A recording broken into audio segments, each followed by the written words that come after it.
Está começando mais uma edição do Ouço Gente Morta, mais uma edição especialíssima do Ouço Gente Morta, afinal de contas é um especial de 25 anos de uma das maiores franquias de terror dos videogames, Silent Hill.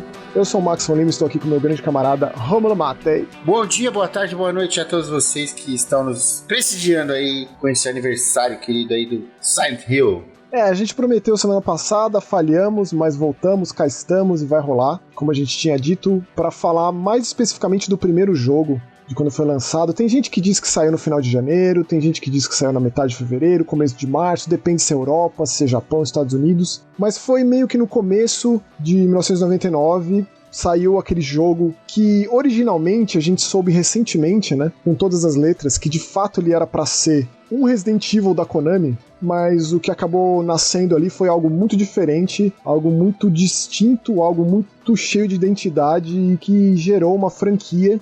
E eu acho que é unânime, né? Considerar que a fase japonesa ali do Team Silent, daquela galera lá da Konami do Japão, que pegou ali PlayStation 1 e PlayStation 2, foi de fato a fase de ouro da franquia. Com certeza, se você pega aí só o time lá, né? O Kichiro Toyama, o Akira Yamaoka, nos teclados e na música ali, né, cara? Pra quem tava esperando o lance, como você disse, de um segundo Resident Evil ali, ou um concorrente, né?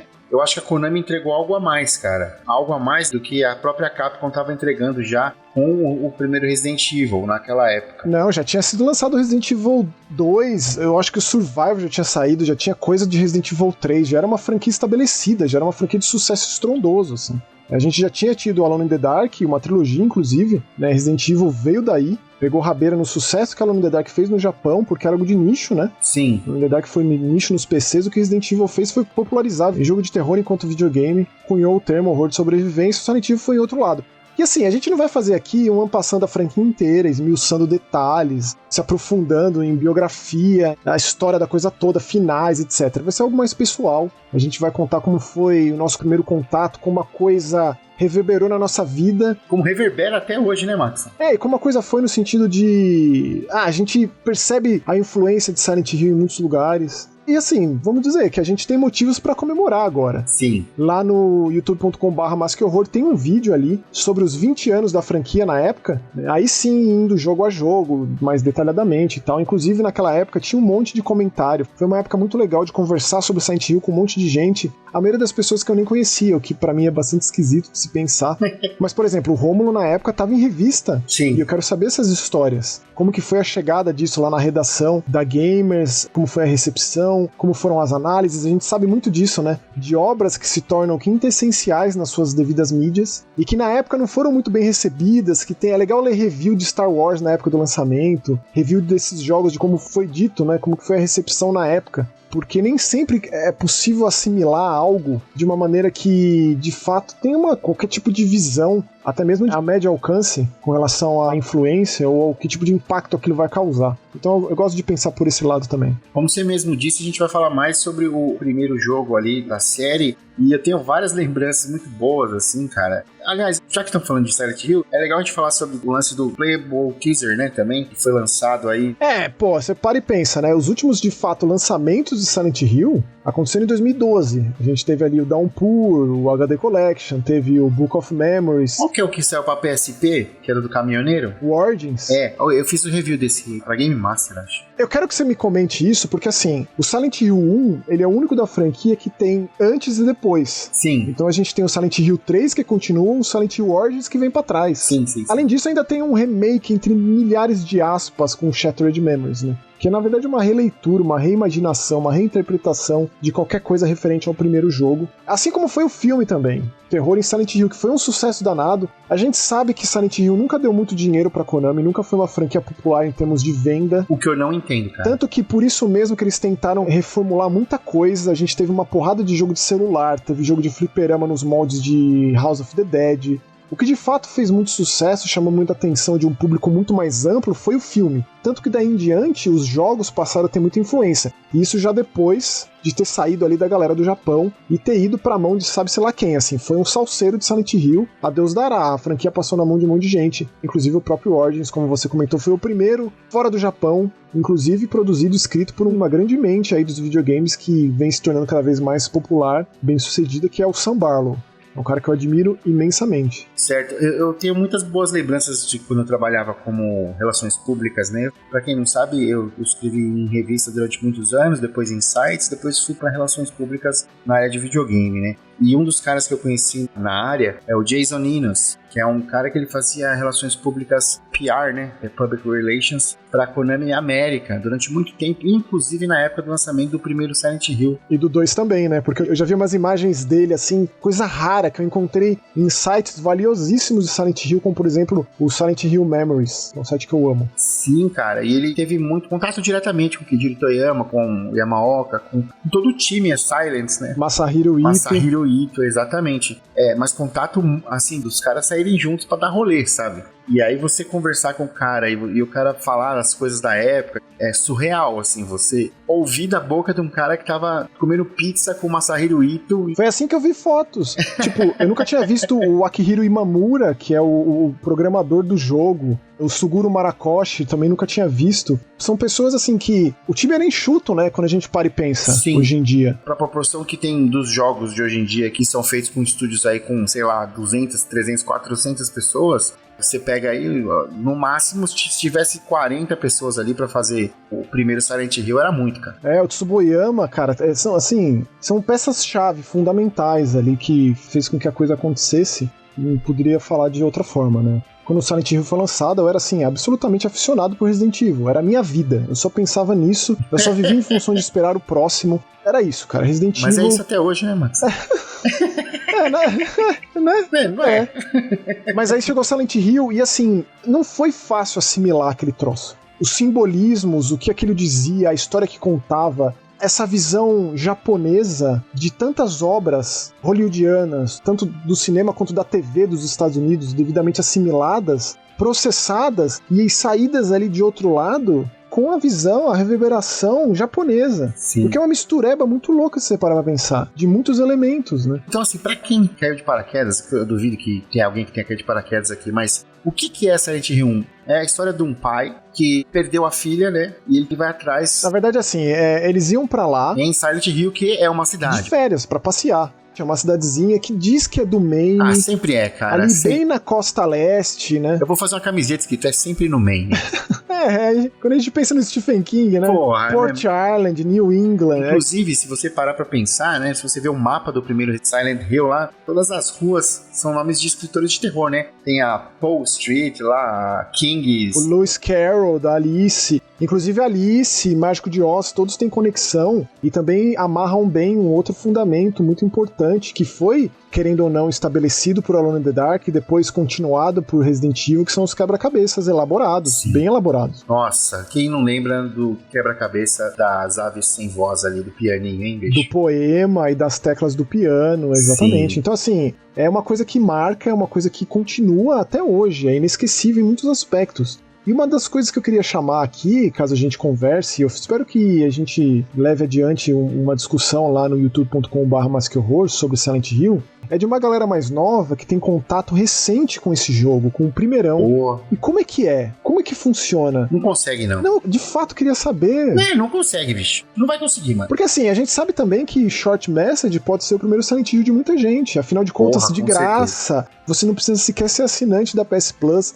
A gente sabe até que a exclusividade vai ser de 1 ano de Short Message. Vai chegar a outras plataformas, assim como o Silent Hill 2 Remake. Quando a gente diz que a gente tem motivos para comemorar, diz respeito a todos esses lançamentos aí que teremos e que já tivemos de Silent Hill. No caso seria o Short Message, o Ascension a gente finge que nunca existiu aquela tranqueira. Não, mas até agora o que tá valendo é o Short Message, porque né? Porque Ascension tá rolando agora, enquanto a gente grava. É todo dia, é uma novelona ali que tá pegando todo dia. Eu parei de acompanhar faz muito tempo, quando veio aqueles papos de inteligência artificial dentro da fórmula ali. Mas a gente vai ter o quê? A gente vai ter o Townfall, produzido pela galera que fez Observation e que fez o Stories Untold. Tem o remake do Silent Hill 2, tem o F, da galera do New Bards lá de Hong Kong, que fez o Resident Evil Resistance, e vai ter o filme. Que é o que parece que vai ser mais doidão, né, esse F. Então, agora, com o Short Message, que é um Silent Hill que se passa numa cidadezinha na Alemanha, fica claro a ideia, né? Eles conseguiram, na minha modesta opinião, passar o conceito para outras localidades. É isso que eu ia falar, que é um conceito que pode ser aplicado em outras localidades Não necessita ser no interior, no nordeste norte-americano ali, cara. Assim, é um conceito de onde a cidade é o personagem. Isso, porque assim,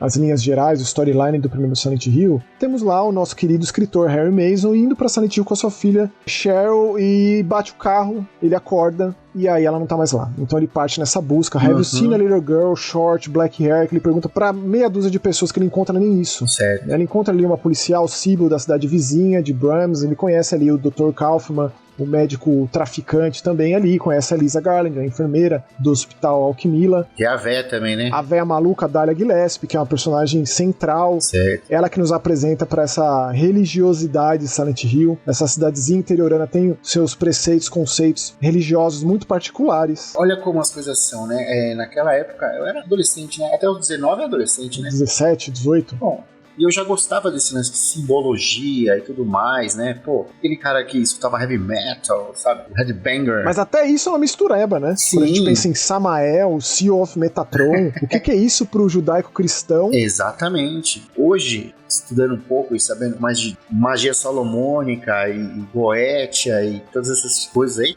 é uma simbologia assim. Os caras sabiam o que estavam fazendo, viu? Eu também eles acho. Sabiam mesmo, bicho. Eu também acho, não, eu tenho certeza. Se você pegar aquele símbolo vermelho, que é uma pirâmide com um círculo no meio, aquilo ali é um tetragamatron ali, um símbolo de proteção ali de... Mas o jogo ele abraça a simbologia própria, o Halo of the Sun, Exatamente. como é chamado ali. Mark of Samael, como a Dahlia diz, né? A Dahlia parece ser alguém que está instruindo, na verdade, muito pelo contrário, a gente descobre logo na história.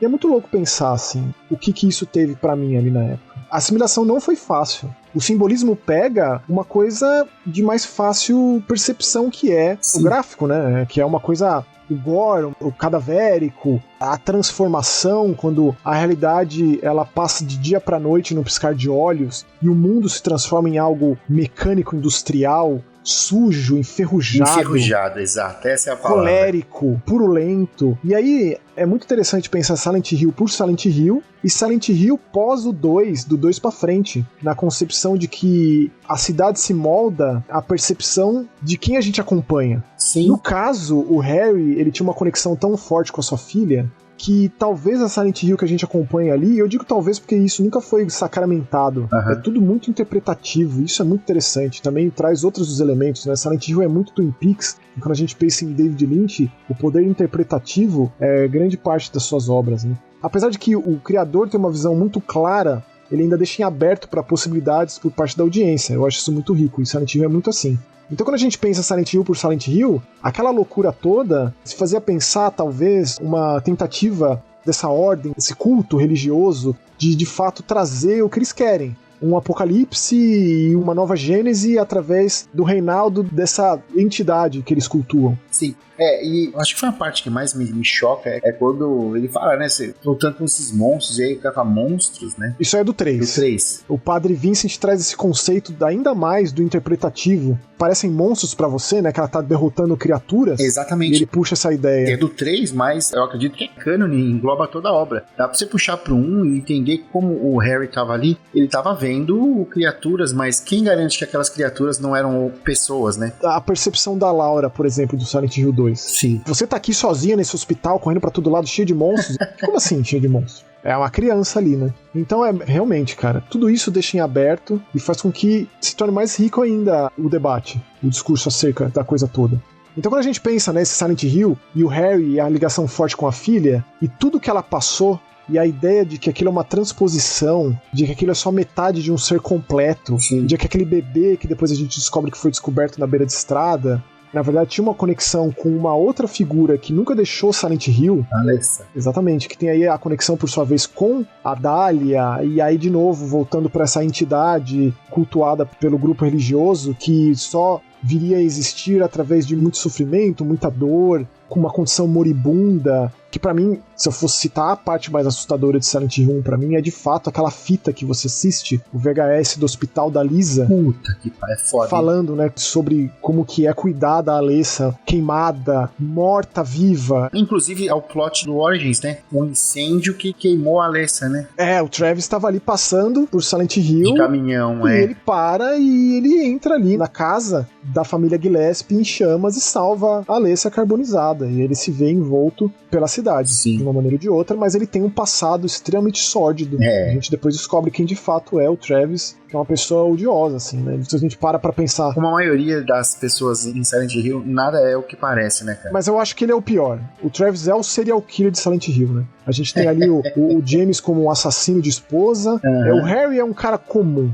E é outra coisa que nos trouxe o Silent Hill. Você não joga com um membro dos Stars, ou um investigador do paranormal, o camarada do Galerians lá com poderes psíquicos, né? Você é um pai buscando a filha perdida, é isso. É um escritor aqui, é um cara comum. A gente sabe que ele é escritor por causa do manual, viu? O manualzinho do jogo tá lá escrito que o nome dele é Harold, e Harry é o apelido, e que ele é escritor. É assim que a gente sabe. Ele é escritor e, volto a dizer aí, o lance das ruas, né, lá de Silent Hill, né, todos nomes de escritores de terror e fantasia, né. O quanto isso é Silent Hill, o quanto isso é o delírio do Harry. Sim. Um dos finais de Silent Hill diz que ele bateu o carro e morreu. Então não teve nada daquilo. Teve o primeiro final de UFO, né? Disco voadorzinho, de ETzinho. Depois teve em todos, virou tradição. No 4 não tem. No The Room? O The Room é muito mais sério nesse aspecto, né?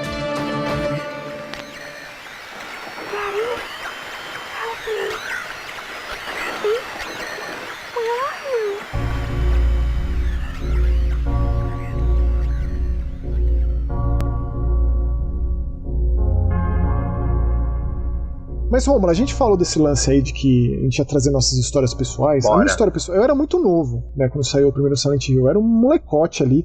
Então, de fato, a coisa foi crescendo em mim conforme eu fui jogando através dos anos, fui assimilando e tendo muita bagagem para conseguir entender aquilo, assimilar aquilo, bagagem de vida, bagagem de obras literárias, culturais, religiosas, outros filmes, outros jogos, música também, né? O Akira Yamaoka se tornou produtor da franquia. A gente sabe que tem muito de Sonic Youth ali, tem uma influência industrial pesadíssima, que ele conseguiu expandir musicalmente falando. Quando a gente fala em Silent Hill, é impossível não remeter à música. Isso é uma coisa difícil de acontecer. Costuma acontecer mais com RPG, né? Que a música tá mais, né, ali no narrativo.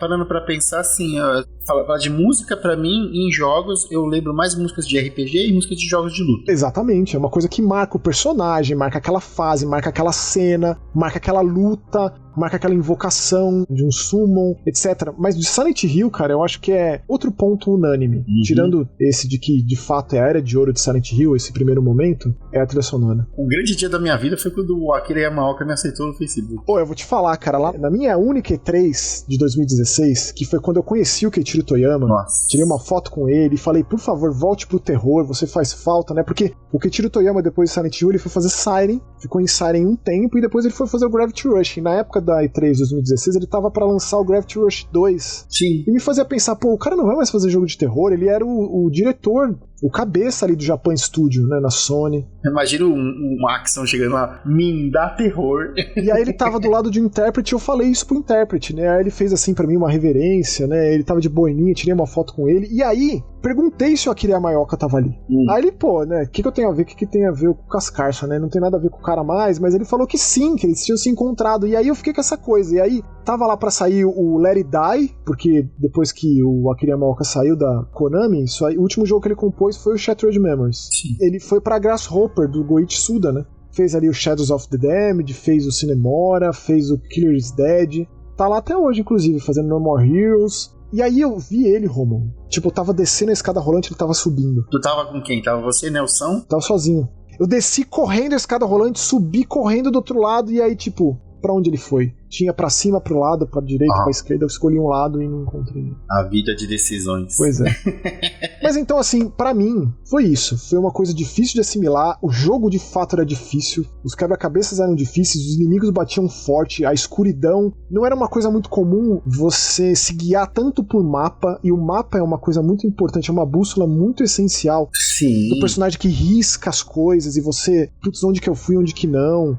A ideia de que os inimigos não morriam, você tinha que chutar os inimigos, tinha que ter ali um sacrifício final, senão eles voltavam. Não, cara... Não, mas aí eu quero fazer só a amarração, que é o seguinte. E aí eu recorri às revistas. Sim. Me ajuda a revista, me ajuda a entender esse jogo. E aí que eu chego aonde? Eu chego em você. Aí que eu preciso que você me diga como que foi tudo isso na época. Na época ali, é 99 ali, né? Que demorava pra chegar as coisas aqui pra gente. E eu lembro que quando chegou na redação aquilo, foi meio que... porra é essa, sabe?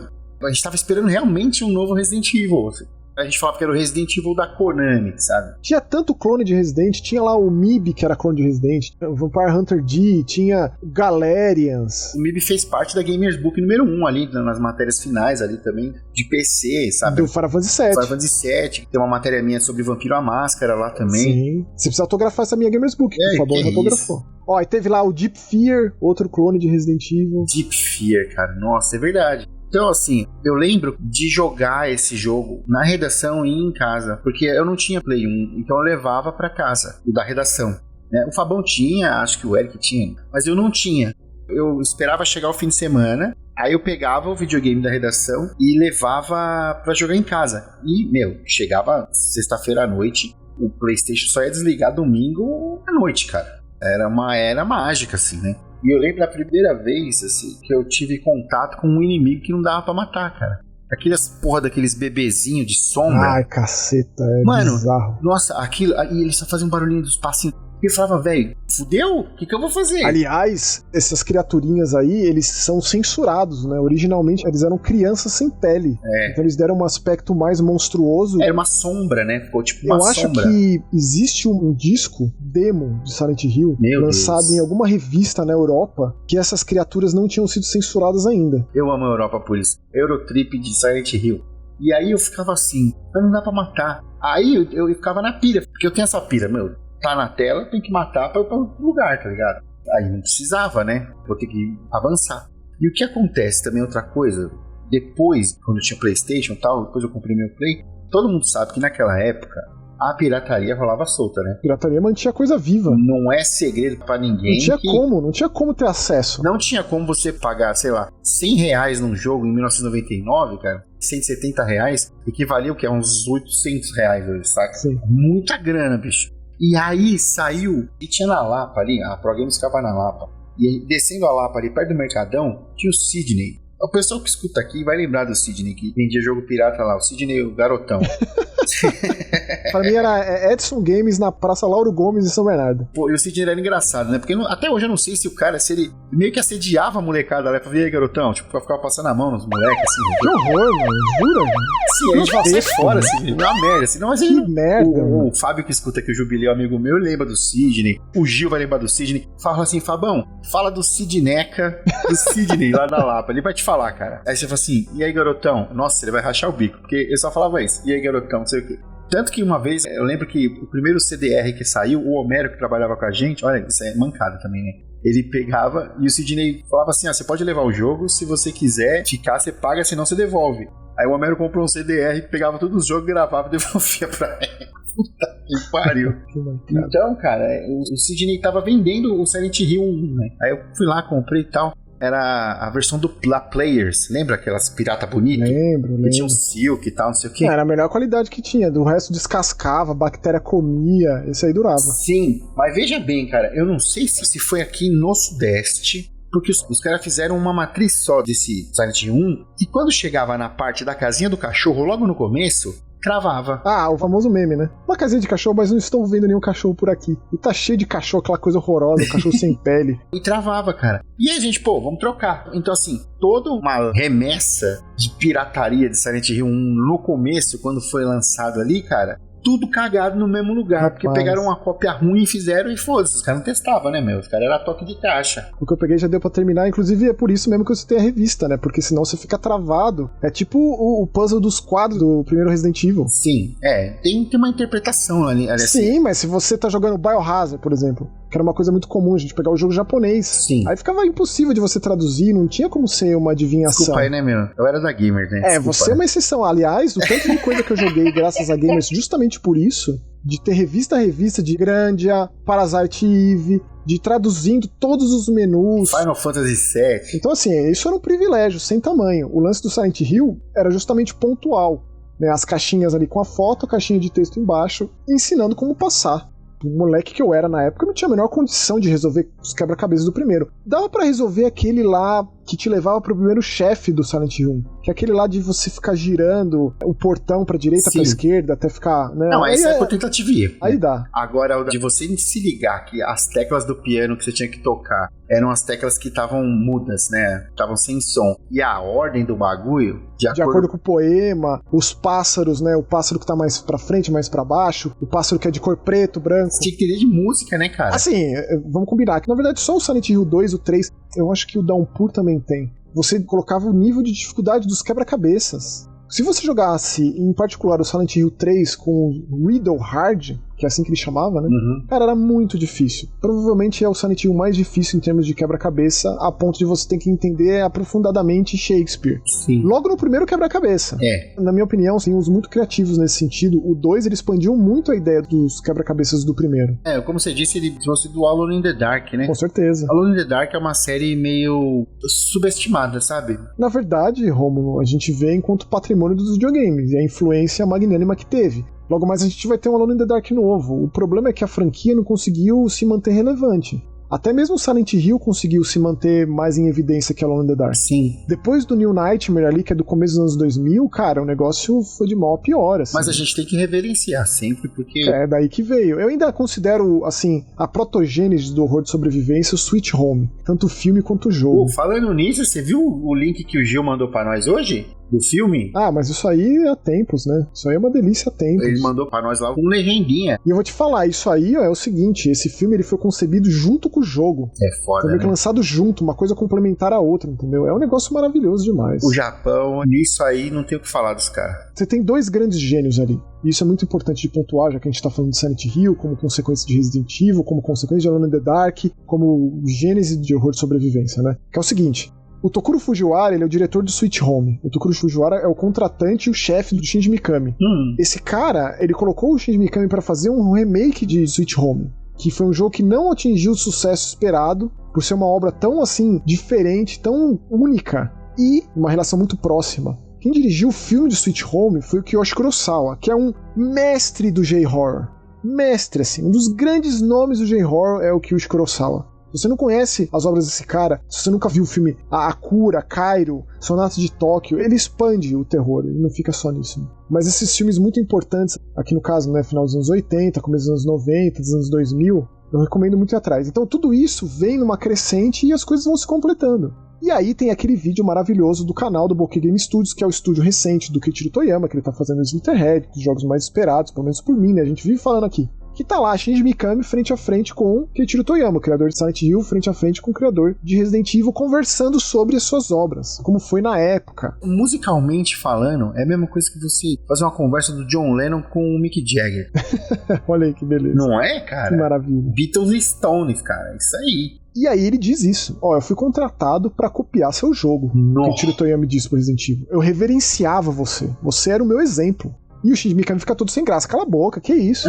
Só que aí a coisa foi tomando sua própria forma. E a gente foi seguindo caminhos próprios no decorrer do desenvolvimento. Aí que entra a genialidade e a personalidade do desenvolvedor, né, cara? Exatamente. E do time, de um time coeso, que as partes se conversam, se conectam, se entendem, se completam.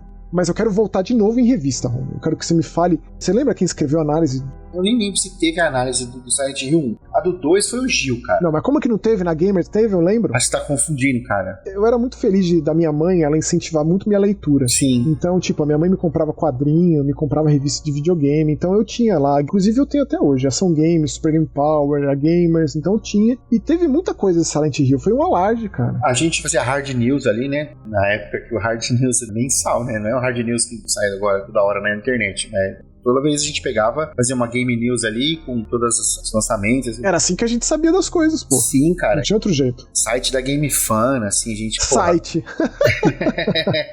A gente pegava e traduzia, né? Ou então comprava as revistas na Livraria La Selva, a Game Pro, a EGM, Linga, né? Nossa, quem diria? Várias vezes eu já fiquei viajando, assim, com o Fabão. Na época que a gente tava escrevendo na EGM, né? Que o Fabão era editor da EGM Brasil, cara. Eu falava, porra, Fabão. A gente comprava as revistas lá, meu. Juntava as moedinhas pra comprar na Selva, a EGM gringa, pra ver o que tava lançando lá fora. Hoje você é editor do bagulho, eu tô fazendo detonado pro bagulho. Nossa, mano. E aí você escreveu a análise do Silent Hill Origins? Do Origins eu escrevi. Eu comprei um PSP por causa desse jogo, cara. Jogar isso aí no PSP na época foi tipo jogar o Resident Evil Revelations no 3DS na época. Exatamente, eu comprei um PSP nessa época pra jogar esse jogo. Como eu jogava era fone de ouvido escuro total. Com certeza. Trancado no quarto. Fudido. É alto nível. Como a gente tava falando do Travis aqui. Descobri quem era o Travis, né, cara? É um caminhoneiro bonzinho que salvou uma criança. Porra nenhuma, bicho. Assassino de mulheres, a imagem da sua mãe. Nossa, cara, é extremamente freudiano. A mãe que morreu no manicômio e o pai se suicidou com a criança no quarto, numa das visitas pra mãe. Freud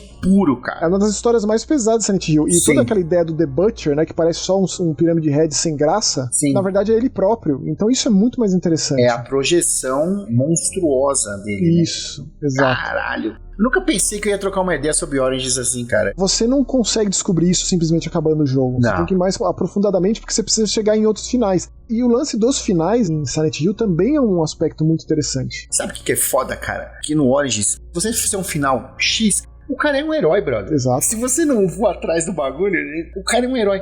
E eu fico pensando quantos Travis existem no mundo, que é o cara que, tipo, faz o seu pão na padaria e você não tá nem ligado, mano. E o Travis é quem leva o Alex de volta pra Shepard's Glen no começo do Homecoming. Né? Você tá me zoando? É.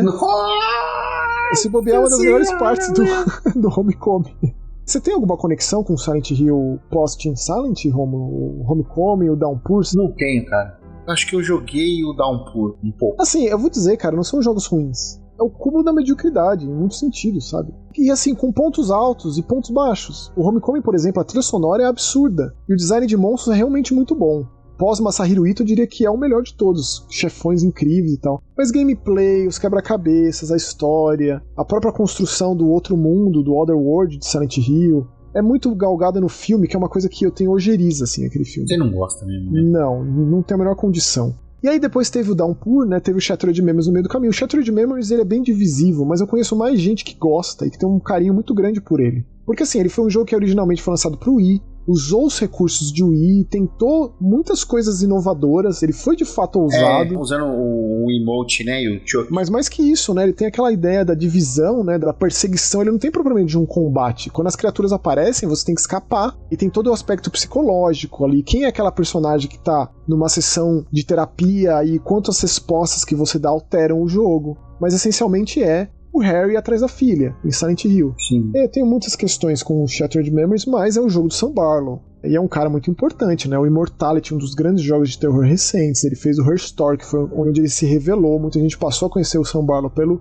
Her Story, que é aquele jogo de FMV, que a gente faz pesquisa no computador da polícia, uma entrevista com uma moça ali, o que tá acontecendo, quem que a gente é, por que a gente tá vendo isso. Puta jogo.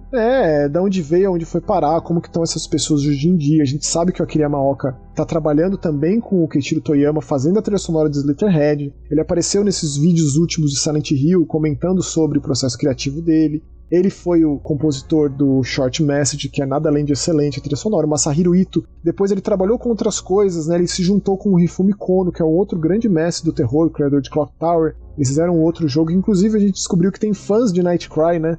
Foi o Lucian Carter que disse que é mó fã de Nightcry, que é a junção de Hifumi Kono com o Masahiro Ito, que também desenvolveu a criatura, que agora a gente sabe que vai chamar Sakura Head, né? A Konami fez uma enquete na internet sobre como que vai chamar o novo monstro de Silent Hill, do Short Message. Até mesmo porque o Pyramid Head não é o nome Pyramid Head, né? Isso aí é nome dado por fãs, é tipo o Canceroso do Arquivo X, não tem nome. Porra, faz todo sentido, né? O James diz lá pro Ed, Head Pyramid Thing, né? Do tipo, que diabo é aquilo? É a coisa vermelha piramidal, assim, né? E o próprio Silent Hill 1, quando a gente para pra pensar, a figura que talvez seja mais marcante em termos de design de criatura seja o monstro final. Sim. O monstro final, dado o final good demais, digamos assim, né? Quando você faz uma série de coisas que te levam a um desfecho diferente. É tipo o anjão lá, o demônio. Que é um Baphomet, assim, dentro ali da religiosidade cristã, de Goethe, a Salomão, etc e tal, vem aquela figura tão marcante que o jogo chama de Incubus, né? E que na verdade tem todo o lance de Samael, de Metatron, que é um anjo, que é um demônio, que não sei o que, não sei o que. É a voz de Deus. É muito louco de se pensar, né? Essa criatura passou a existir a partir dessa pessoa, dessa mulher que foi carbonizada, queimada viva pela própria mãe e mantida viva com substâncias ilícitas, com uma droga extraída de uma planta, de uma flor que é originária de Silent Hill. Sim. E aí qual que é a conexão disso com a Cláudia, né? Ela se chama White Cláudia, essa flor. E a melhor amiga da Alessa no colégio era de fato a Cláudia, que o sobrenome dela é Wolf. E aí a gente vê aqueles desenhos do lobinho espalhados por Midwich Elementary School. É muito rico, cara. Pensa, até mesmo o gráfico. Você sabe quem você tá falando aí? Essas coisas aqui tá pipocando na minha mente, assim, as imagens da época. Eu tô me vendo na época, cabeludinho, sem barba, com a camisa do Iron Maiden, ali jogando, cara, vidrado na minha TVzinha de 20 polegadas, saca? De tubo. É foda, né, Romulo? É foda, cara. Ó, tô arrepiado aqui, bicho.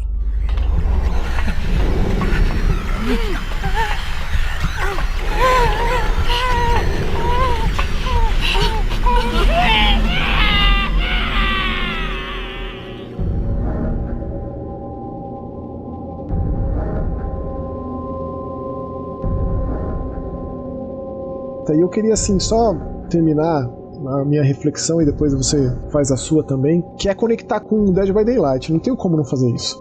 Em Dead by Daylight a gente tem ali o Pirâmide Red como executora, a gente tem a Heather, né, a Cheryl Mason, protagonista do Silent Hill 3, quando ela descobre sua verdadeira identidade, mas mais que isso, a gente tem Midwich Elementary School ali. A fase é o colégio. Pera, rapidão. No 3 ali, quando eu descobri que a Heather é a Cheryl... É especial, Nossa, cara. Não, quando você encontra o Harry morto... Nossa, é de cara. chorar. É muito triste, cara. Ó, o pessoal não gosta, não. Mas eu amo Silent Hill 3, cara. Amo. Quem não gosta, não? Tá maluco? Tem uma galera que não gosta de falar mal, bicho. Que isso? Quem? Não, isso aí ficou pra trás. Isso aí volta àquela ideia que eu te falei, cara. Na época ele não foi muito bem recebido. Pode ter sido criticado e tal. Mas não. Ele é o concurso, meu. O que é aquele parque de diversões ali bizarro? Ele tem uma das ideias mais geniais de Silent Hill, tá no 3, que é a seguinte. Pra você salvar o jogo no Silent Hill 1... eram os bloquinhos de notas ali, né? Sim. No Silent Hill 3, quando você revisita momentos locais do primeiro, você encontra as anotações do pai dela, dizendo o que ele tinha feito, o que estava acontecendo, qual que era a percepção, a perspectiva dele do que ele tinha vivido até lá, nesses bloquinhos de notas que eram os 6 do primeiro. É bonito, né, tipo, cara? Sério. É bonito, né, cara? Então, assim, Midwich Elementary School, o colégio do Silent Hill 1, em Dead by Daylight, é uma recriação, assim, fruto de muito amor e respeito. E nunca Silent Hill foi tão respeitado quanto em Dead by Daylight, na minha opinião. Talvez só aqui, no E-Outro, a gente só morre. Só aqui, a gente morre. O negócio é tal qual, Romulo, que se você vai no banheiro, você ouve o choro da menina. Nossa, se você vai naquele vestiário, o gato pula depois de abrir o armáriozinho, sem nada dentro, depois o cadáver. Se você vai lá e resolve o gerador do laboratório de química, do laboratório de música, fazem as badaladas no relógio da torre lá do pátio e abre aquela porra desgraceira lá que te leva pro outro lado. Caramba, bicho. Tem noção dessas coisas? O que mais me marca, tem a carteira da Alessa, riscado, bruxa, drop dead, que zoavam, sofria bullying no colégio, né? Sim. Tem aquilo e tem várias lousas do colégio, o desenhinho da Alessa de um lobinho, porque a melhor amiga dela era a Cláudia Wolf. Cláudia Wolf. É esse tipo de coisa, entendeu? Pra mostrar como reverbera, um jogo de 99, Dead by Daylight, é um grande jogo de terror que conseguiu ir além do nicho, né? Atingiu pessoas que não têm contato com o terror. Ô, Maxon, eu vou comprar o DLC do Silent Hill e vou jogar Dead by Daylight. Ah lá. Você me convenceu com argumentos irrefutáveis, cara. Faça isso no PlayStation. Tem crossplay, mas no PlayStation fica mais fácil a gente se falar. Porque no PlayStation não dá pra jogar, tem que comprar o jogo, né? Ah, ele tá no Game Pass, se eu não me engano, viu? Tá sim. A gente só tem que inventar um jeito de se falar, né? Porque eu jogo no PlayStation, mas ele tem crossplay, ele tá em todas as plataformas. De qualquer forma, assim... Discord, meu amigo. O Silent Hill, ele é muito respeitado em Dead by Daylight. Eu precisava falar sobre isso, especialmente por ser o colégio do primeiro jogo.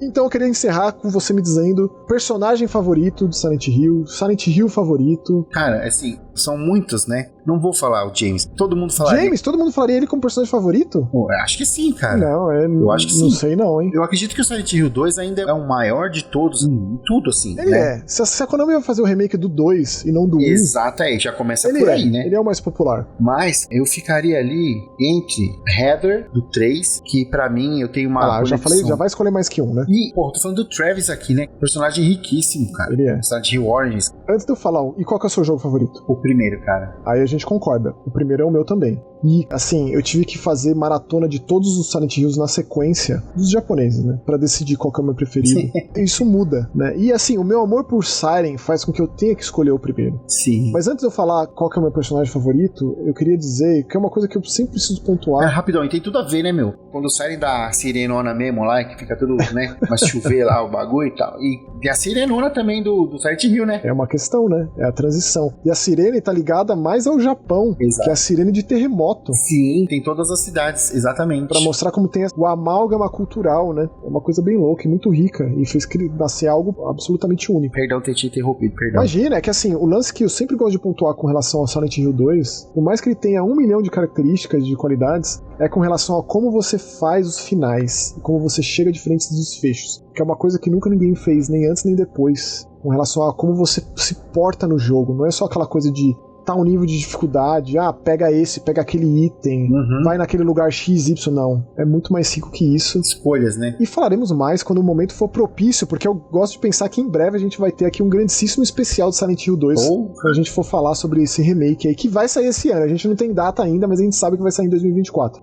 Mas o meu personagem favorito de toda a franquia Silent Hill, e que junta a parte monstruosa de Silent Hill também, afinal de contas é um serial killer de marca maior, é o Walter Sullivan, do Silent Hill 4, que também tá no Silent Hill 2. Nossa, cara. Ele é o meu personagem. O The Room, ele tem um quê claustrofóbico que me pega muito, assim, sabe? Com certeza. Eu tenho um problema muito sério, assim, em lugar fechado. E todo o lance da casa, do apartamento e das transições. Esses dias eu fui fazer uma polissonografia, que é aquele exame que você tem que dormir, tá ligado? Num lugar com as máquinas. Um exame tipo, de saúde do sono. Eu cheguei no bagulho na clínica lá, a janela tava parafusada, cara. Não dava pra abrir. Eu falei, não vou ficar aqui nem fudendo. E aí, o que você fez? Eu fui embora. Eu joguei Silent Hill 4, rapaz. Não vou ficar aqui nem fudendo. Se tivesse um buraquinho na parede, até ficava, né, meu? Ah lá, um buraquinho na parede. Buraco tem um ponto muito crucial em Silent Hill também. É uma coisa muito louca de se pensar, né? Sim. Tinha um buraco aqui, ele se foi agora. E todos os buracos que os personagens pulam, os personagens entram, enfiam as mãos e se aventuram. É muito doido de se pensar, né? O conceito da conexão do buraco de minhoca, dos universos paralelos, das outras realidades, da transformação diante dos seus olhos. Por muito tempo o Harry, por algum motivo, ele desmaiava, acordava num sonho dentro do sonho, mas tem um determinado momento lá que a coisa acontece com ele acordado, em tempo real. Embaixo dos pés dele, o concreto se torna aquela grade enferrujada, horrorosa, com aqueles elevadores gigantescos rodando. É a materialização do horror, né? E a ideia de que, por quanto tempo a Alessa ficou ali enclausurada naquele quartinho no porão do Alquimila, no hospital, e tudo que ela viu, e tudo que ela viveu, e tudo que ela enxergava e assimilava, e projetou naquela cidade que o pai dela, pela ligação que tinha com a Cheryl, passou a enxergar também através dos olhos dela. Você parar pra pensar que os monstros são projeções dos horrores vividos por ela, né? É só uma interpretação. E até, se a gente for falar do James, né, o Red Pyramid Thing, ele é a projeção máxima e perfeita da culpa, né, cara? Da culpa e do quão enrustido é a vida, é a existência. Remorso, culpa e a negação, né? E aí a gente já eleva. Perde o aspecto religioso, o aspecto de pós-vida, da divindade, da deidade. Não, é totalmente humano. Demasiado humano, Você traz o universo interior, porque dentro de cada pessoa existe o seu próprio universo, né? E aí o Silent Hill 2 expandiu muito as possibilidades. É o Silent Hill mais nihilista que tem, é o 2. Exato. Bom, Romulo, então é isso. Eu acho que ficou um belíssimo especial pra gente celebrar o que foi Silent Hill, o que é e o que será. Presente, passado e futuro dessa franquia tão importante, com altos altíssimos, baixos baixíssimos, e que, cara, que alegria a gente ter o que comemorar, né? Silent Hill ficou no limbo aí por tanto tempo. A Konami tá meio que voltando, a gente vai ter um Metal Gear novo, vai ter um Contra novo. Eu quero acreditar que logo mais vai ter um Castlevania novo também. Você tem as costas fechadas de Alucard, hein, papai? E a gente quer também pedir pra vocês comentem as suas experiências com o Silent Hill, com o primeiro, com o segundo, pra falar de todos. Isso, o que você quiser. O que você quiser, mas Silent Hill, comenta aí, quais são as suas experiências, o que vocês acharam quando vocês jogaram da primeira vez? Vocês é velho que nem nós? Vocês é novo? O que vocês quiserem, bicho. É mais ou menos. Assim, uma outra coisa interessante, só pra fechar. Quando eu tatuei o Pyramid Head no meu braço, o Masahiro Ito é um cara muito ativo nas redes sociais. Ele é um dos desenvolvedores mais ativos, responde e tal. Ele fica desvendando coisas, né? Ele fica revelando coisas que eu acho que nem deveria tanto, porque o mistério é mais legal do que ter uma resposta concreta. Ah, isso aqui é isso, não é aquilo, entendeu? E ele faz muito disso. Sim. E aí quando eu mostrei pra ele, eu falei assim, olha aqui a tatuagem que eu fiz de sua homenagem, sou muito seu fã. Ele falou, não acredito que isso aí seja uma tatuagem. Essa foi a resposta dele. Tipo, que maluco você de fazer uma coisa dessa.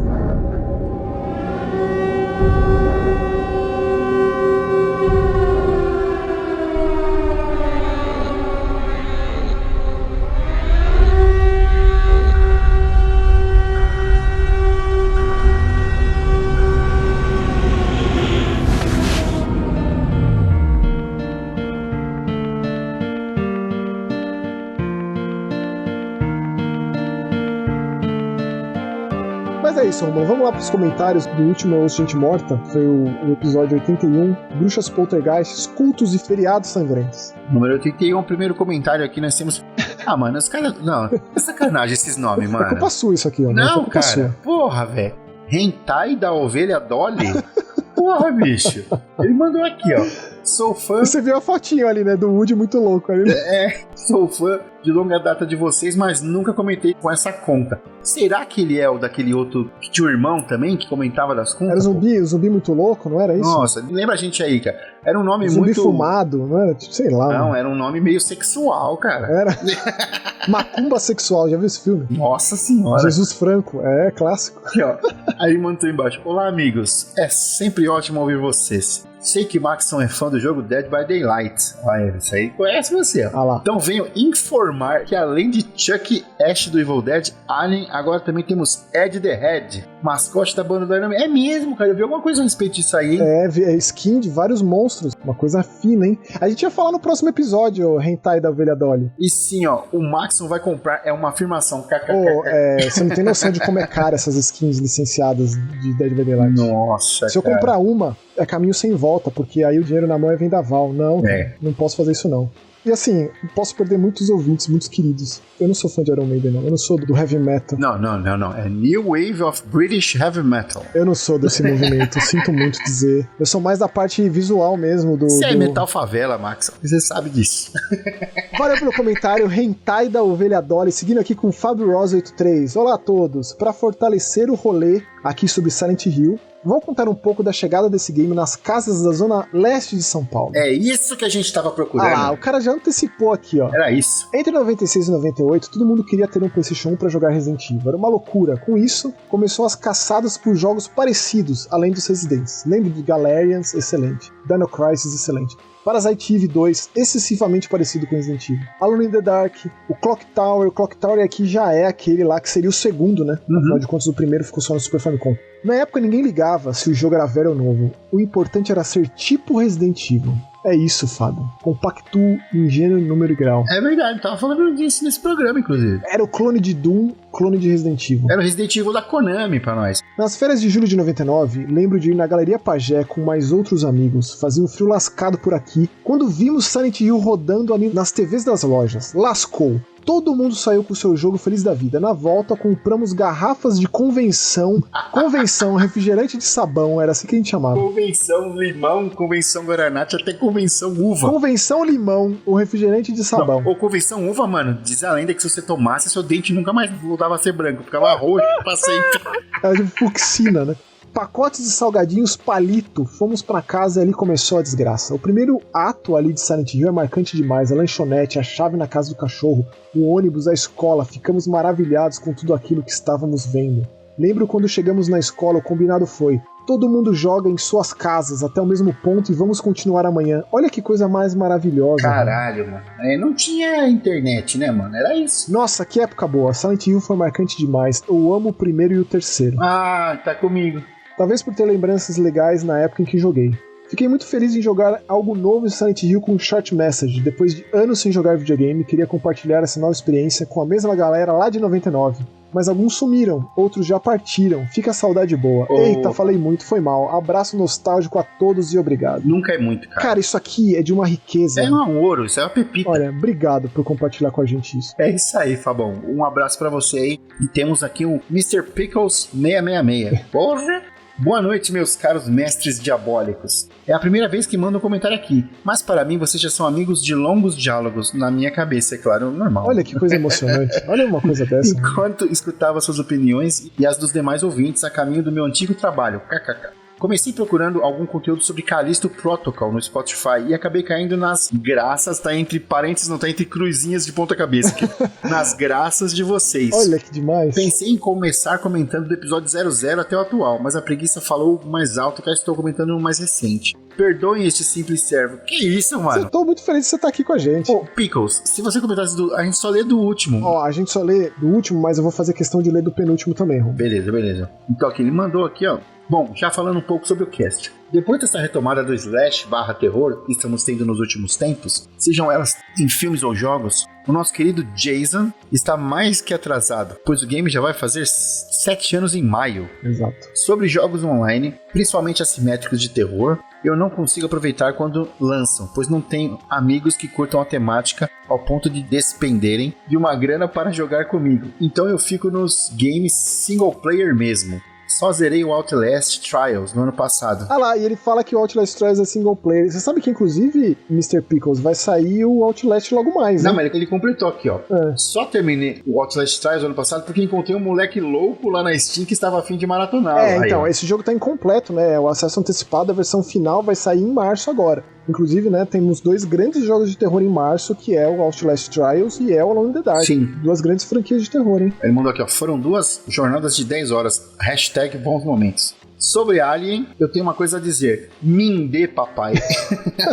É o Alien Romulus, né, que tá falando. E para finalizar, me desculpe pelo comentário enorme. Um grande abraço em vocês. Espero conhecê-los um dia pessoalmente. E espero conhecer você também, seu Mr. Pickles. Ó, Mr. Pickles, a gente fez o primeiro encontro do Osso de Gente Morta num show da banda do Rômulo. Faremos outro em breve, hein? É isso aí. Vamos falar aqui. Rômulo, cantor, músico, compositor, tudo de melhor. Tem uma banda fantástica. São seus ouvintes. É Zinc. E foi lá que a gente encontrou. Foi lá que eu conheci um grande camarada. Que eu conheci esse cara jogando Dead by Daylight. Por causa do Dead by Daylight Silent Hill, que é o Glauco. Eu conheci ele pessoalmente lá. Fiquei anos jogando só com o cara, não conhecia ele. Pessoalmente conheci lá no show da banda do Romulo. Foi quando a gente fez esse encontro. Foi especial. Foi muito maravilhoso. E a gente vai se encontrar lá, cara. E tipo, eu entendo qual é que é essa sua de ser. Eu sou do single player mesmo. O Dead by Daylight é uma exceção na minha vida. Tal qual o jogo do Jason, que eu joguei muito. Tal qual o jogo do Massacre de Serra Elétrica, que inclusive vendeu 1,1 milhão de cópias, hein? Isso foi anunciado recentemente. Caralho! É um sucesso danado. Tipo, muita gente chegando pelo Game Pass. Eu fico muito feliz com essas coisas. Inclusive, no último programa a gente falou, né, Romulo, das expansões de Massacre de Serra Elétrica, do novo assassino. É a nova assassina, na real, né? Membro da família, nova vítima. E vamos continuar falando, com certeza. Afinal de contas, logo mais vai ter o jogo do Palácios Assassinos do Espaço Sideral. Quando que ia ter um jogo disso? Quando? E obrigado, Mr. Pickles, por nos acompanhar. E volte sempre, comente sempre aqui, que é um prazer. Um abraço. Continuando aqui com outro grande camarada, o João Nascimento 44. Fala, meus queridos, sobre Sexta-feira 3 de 2009... Lembro muito dele ter sido vendido como um remake mesmo. Foi curiosa a sensação de ir assistindo ele percebendo que ele era, na verdade, meio um catadão dos 4 primeiros. É, cara, assim, como que o filme pode se vender como remake de Sexta-feira 13 e ter o Jason no posto? Não dá, né? Teria que ser ali a nossa queridíssima Pamela Voorhees. A mamãe. Dito isso, lembro de ter me divertido com ele na época. E agora fiquei pensando em assistir de novo. Eu assisti recentemente e continua bom, cara. É bem bom. Uma curiosidade é que o Maxon citou o Dia dos Namorados Macabro como outro dessa leva de remakes. E além de ter sido lançado bem próximo de Sexta-feira 3 de 2009, pelo menos na minha memória, cada um tinha um dos irmãos Winchester de Supernatural no elenco. É verdade. Olha. E outra curiosidade do Dia dos Namorados Macabro, eu assisti em 3D, cara. E o 3D foi muito impressionante. Eu só assisti a primeira versão. Eu lembro que eu pegava na locadora lá no centro de São Paulo, lá perto da Vieira de Carvalho. Lembro que a capa era tipo num túnel, assim, sei lá. O cara tinha um coração na mão. Isso. E, inclusive, você tem razão, é de 2009 e o original é de 81. Gosto bastante, cara. Eu nunca entendi como não virou franquia isso aqui. O assassino mandava o coração, né? Na caixinha, né? Tem toda a história da mina, né? Dos mineradores soterrados. Eu gosto bastante, cara. O original de 81 é fudido. Nossa. Baita filme de terror, mano. Então, pô, um abraço aí, João. Valeu, viu, João? Ó o Spencer aí, ó. Oh, meu Deus. Spencer Stack 2 aqui mandou aqui, ó. Mais um podcast muito bom. A edição do Gil tá demais de boa, parabéns. Eu preciso assistir esse Sexta-feira 13 de 2009. É a minha série favorita de terror. Nunca soube disso. Aí. Inclusive, cara, eu enchia tanto o saco do Spencer pra jogar o jogo do Jason comigo. Ele é muito paciente, mas ele jogava. Às vezes jogava só eu e ele. Eu era o Jason, ele era o único coitado ali, tentando escapar. Isso aqui é amizade, hein, bicho? Ó, eu tenho uma pergunta e um pedido para ambos. Os jogos de terror que simulam 8 e 16 bits hoje parecem realmente conseguir alcançar o objetivo em trazer medo aos jogadores. Já os jogos antigos, acho que não. Ou eu estou errado? Vocês lembram de algum jogo da era 8 e 16 bits que alcançava isso? Não fala em gore, fala em jumpscare ou você ter medo de avançar por algum motivo. Pra mim é o Clock Tower. Não, é de 8 e 16. Clock Tower de Super Famicom é assim, você tá falando do águas. Super NES, né? Você pega ele pra jogar hoje, o bagulho é macabríssimo, cara. Horroroso, difícil. 16-bit, Clock Tower, 8-bit, Switch Home. Switch Home você pega pra jogar esse negócio, cara, ele é inacreditável o que ele faz. Com mod permanente, com habilidades únicas, características únicas, um Proto Quick Time Event ali com uma tesoura vindo voando na tua cabeça e te enfiando na cara. É surreal, mano. Cara, qual é que era aquele que era do Sega CD, mano? Que era em full motion? Night Trap.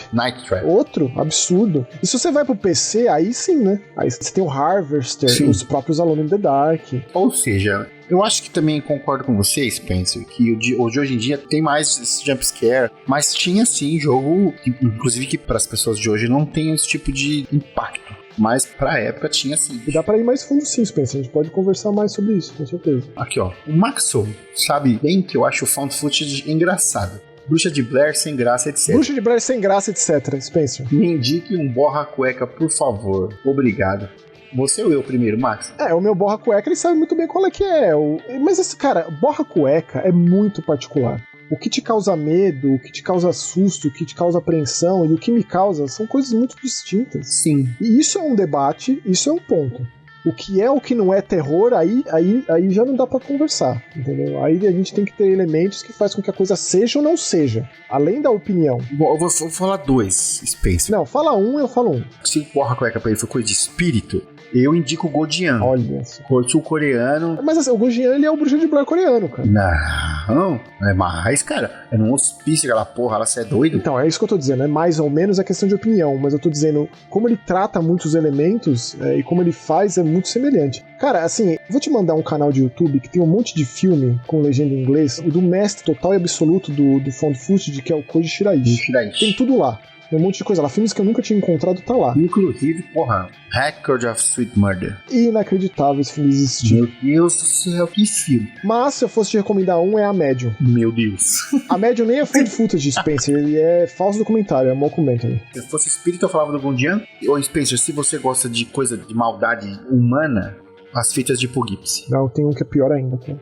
Não existe nada pior em termos de maldade humana do que um coreano chamado The Butcher. É um que começa com o pessoal num curral, assim? Esse. Puta que pariu. Pessoas acordam num celeiro com uma câmera na testa, presa. Meu Deus. Esse é o começo do filme. Esse filme, o diretor nunca mais fez nada depois desse filme, cara. Me embrulhou o estômago agora, sério. Esse filme, ele não parece filme, ele é de um realismo. E depois você vem me falar se você vai dar risada, viu, Spencer? Vai, ô corajosão. Beijo, Spencer. Mas valeu pelo comentário. Seguindo aqui, ó, o Dr. Gateiro. Vim comentar aqui e apoiar o Maxon em 100% no discurso. Então tá contra eu, né? Segura aí, hein, Romulo. Eu amo terror, amo mesmo, porém tenho problemas de hipertensão e jumpscare podem vir a me dar arritmia em alguns casos, e portanto evito ao máximo. Acho válido um modo sem jumpscare. E agora até me empolguei em jogar Alan Wake 2, pois notei que são jumpscares absurdos, na cara do jogador, no estilo labirinto da menina do exorcista. Caralho, aí você pegou o bagulho pra matar, a pessoa morre com aquele negócio. Aquele negócio que você ia com o mouse assim, né? É, a pessoa morre com aquilo, desfalece aí. Estou tentando aos poucos e me acostumando ao meu corpo novamente, mas dependendo da ansiedade me sinto mal. Te amo também, Rômulo. Obrigado. Mas sem papinho de game designer Miyazaki, hein? KKKK. A gente já conversou muito disso, o Rômulo... Vocês acham que eu sou bobo, mas eu não sou, não. Eu falei tudo que tinha pra falar no programa passado. Uma sugestão que tenho é que vocês voltassem ainda mais no tempo e apresentassem obras clássicas pros ouvintes, especialmente os mais novos. Então tá aqui um episódio só disso, Gateiro. Sim. A gente pode fazer muito disso nos comentários, porém, eu sugeri uma sessão, um quadro pro Rômulo. Pode deixar comigo. Que já vai ser estreado no próximo Gente Morta. Então, coincidentemente, os planetas se alinharam aí, ô gateiro. O Zeitgeist está funcionando. O Zeitgeist, belo disco dos Smashing Pumpkins. Por exemplo, Twilight Zone, Other Zone, Creepshow, entre outros filmes também, seria bem legal. Maxon falou da Ripley e lembrei de uma coisa. Estou tentando controlar meu lado consumista, mas esses dias vi no YouTube a réplica do relógio que ela usa no primeiro Alien, da Casio. Não resisti e comprei, hahaha. Aqui seria um kkkk, né, o gateiro? É o Casio A100, eu acho. É o modelo Casio A100, pra quem se interessar. E finalmente vou começar Alien The Dark Descent.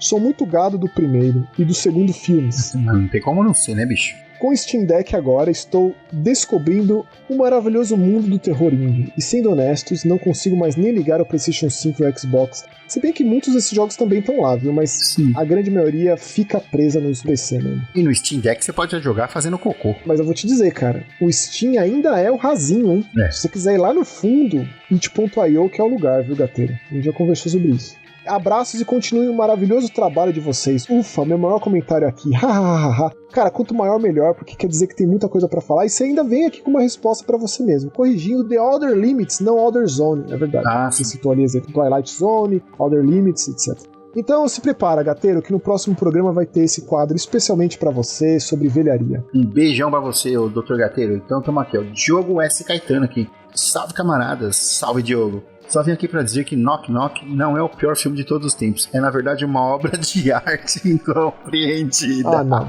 Ah, não é possível. Brincadeira. Ah, tudo bem. O filme é ruim mesmo. Mas eu me diverti demais assistindo. Especialmente com a atuação do Ken Reeves. Canastrão total. Não seria o canastrão que nós odiamos amar, sei lá. Nossa, a cena dele amordaçada é hilária.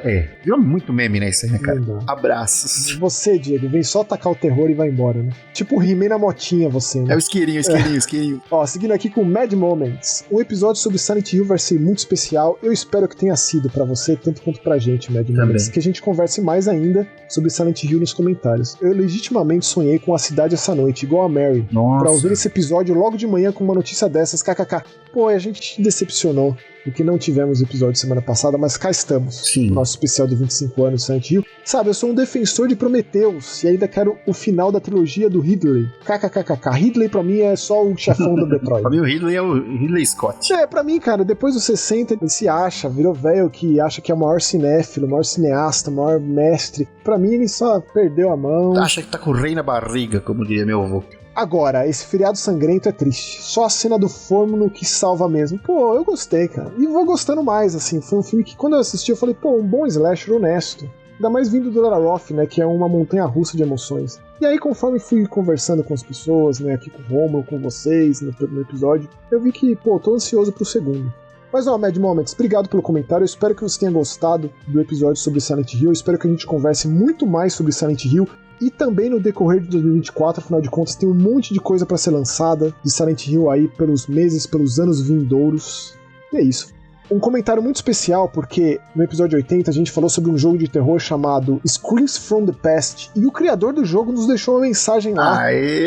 Dream Pocket Studio, ele escreveu assim, ó: muito obrigado por falar do meu jogo, fiquei muito feliz. Atualmente estou trabalhando em um simulador de carro. Por isso tive que terminar Screams from the Past de qualquer jeito, mas era pro jogo ser bem melhor. Já criei vários jogos de terror para a Play Store e agora estou começando na Steam. Já estou planejando lançar outro jogo pequeno de terror, mas meu foco mesmo vai ser o simulador. Obrigado pelo feedback do meu jogo. E muito obrigado você por ter vindo aqui conversar com a gente. Poxa, que vitória, né? Uma vitória. E eu não vejo a hora de jogar o seu próximo jogo, que a gente mantenha esse contato e que a gente fale do seu próximo jogo também, aqui no Gente Morta. É isso aí. Grande lisonjeio. E ficamos por aqui com mais um episódio. Nos encontramos semana que vem. Beijo, beijo, beijo. Tchau. Uhul.